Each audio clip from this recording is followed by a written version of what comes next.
big sellers this Christmas. There are now so many of them in the UK, there are calls for a database to licence and monitor them.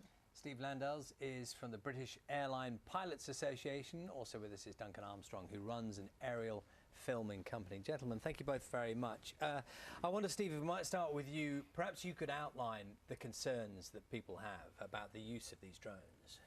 Okay, yes, drones have been a concern to professional pilots in the UK for a number of years now. We welcome this report because it addresses some of our concerns, but of course our primary issue is the potential for conflict between a drone and a commercial airline or a manned aircraft. Let's be clear about this. Pilots have been in the air and have come very close to drones on a number of occasions. They have. Last year there were two close calls, one at Heathrow involving an A320 and some sort of drone that only missed by about 20 feet. Well, that's very scary. It is. And, I mean, you're here effectively to campaign on behalf of the drones. Presumably most people are using them most of the time and causing no problem whatsoever, Duncan. I think it's a common sense factor, and that's the problem with this, is that whatever you're doing, whether it's drones or riding your bike or driving your car, you've got to have that common sense factor, and there will always be, unfortunately, some idiots who don't think about what they're doing. I fly a light aircraft. If I fly into Liverpool at bonfire night, there's kids at the end of the runways firing bottle rockets at you. So, you know... And that's not a good thing. It gets you thinking. We share the concerns about drones and aircraft, but it comes down to the people who operate them. Drones form the way you make a living now, aren't they? Because you run a filming company that uses them, and we can see, I think, pictures. There's one in the studios. We can see how they're used. Look at that one there. This is outside our office this morning, and they're the pictures you can gather. Lots of people might recognise that style of filming from lots of television programmes now. They're very, very popular. We've replaced the helicopter in a lot of shots. We can get closer, safer, cheaper. Operated sensibly, they're an invaluable tool. And the technology is moving forward in such a way that, you know, ultimately we will see drone deliveries. We will see, you know, things like that. At the moment, the regulations prevent you from flying more than 500 metres from where you take off, and you've got to keep it in visual line of sight, and that's the big thing at the moment. So the regulations will have to keep up with the technology as they move forward. What about, I mean, just curious, so you've taken these images you took this morning? Yes. With the device that's in the studio right now? Yes. So, I mean, clearly you could be over the top of people. Yes. Taking those images. What are the rules about where you fly your drone? Well, there are various rules. I mean, the most important one for people is you're not allowed within 150 metres of a crowd or a gathering of more than 1,000 people. How do you judge that from the ground? You have to measure it. You know, experience and things like that. I mean, there was a fella recently who was charged and prosecuted because he overflew the bonfire party at Teeton Park.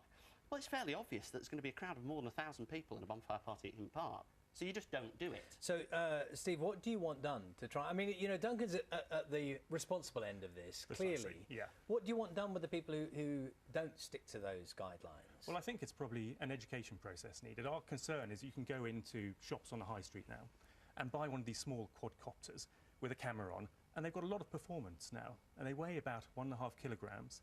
So they can actually, probably unknowingly, fly into the path of an airliner. And if one of these smaller drones goes into the engine of an airliner, it's not going to take the airliner down, but it's going to make the engine stop.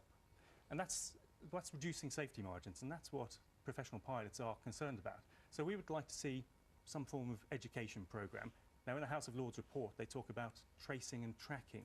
So all drones should have some sort of device on. So firstly, you know exactly where they are in real time. And then if something does go wrong, you'll be able to get the drone and trace the person who owns it. You can see how Duncan obviously has filmed these fantastic pictures for us this morning just outside the office, and, you know, amazing to see it from that perspective. Why do people who aren't using them in a professional capacity want them?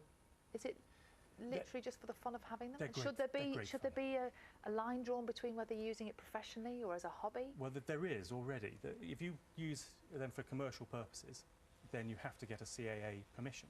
And to get that, you have to do a training course, an approved training course, and do a test. But as they get larger, and it's not really Duncan's operations, the ones that concern us, it is the small, unregulated ones that can do to get into the flight path. As I understand it, Duncan, one of the ideas is that you buy one of these, you put your name down and you're registered somewhere, so there's a record.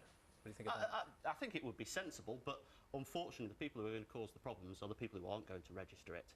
And it will have to be legislation, it will have to be at the point of purchase or the point of sale where you have to register it. I don't want to use the analogy of a firearm, but you know, in America, if you want to buy a firearm, you've got to register. How they will do it, I don't know, and that is the problem. I think that the government would like to bring this in, but at the moment it's an impossible Steve, you task. had a thought? Yes, I mean, it's the licensing issue. At the moment, you don't have to do very much work to get a permission to fly one of these commercially. As they get larger, then we would like to see more licensing, more training. So eventually, I mean, there will come a day when we've got commercial airliner-sized, remotely piloted air systems, drones. And when that happens, those people who are operating them have to be trained and tested and licensed to the same level as commercial pilots are at the moment. OK, Steve, Duncan, we'll leave it there for now. Thank you very much. Thank you.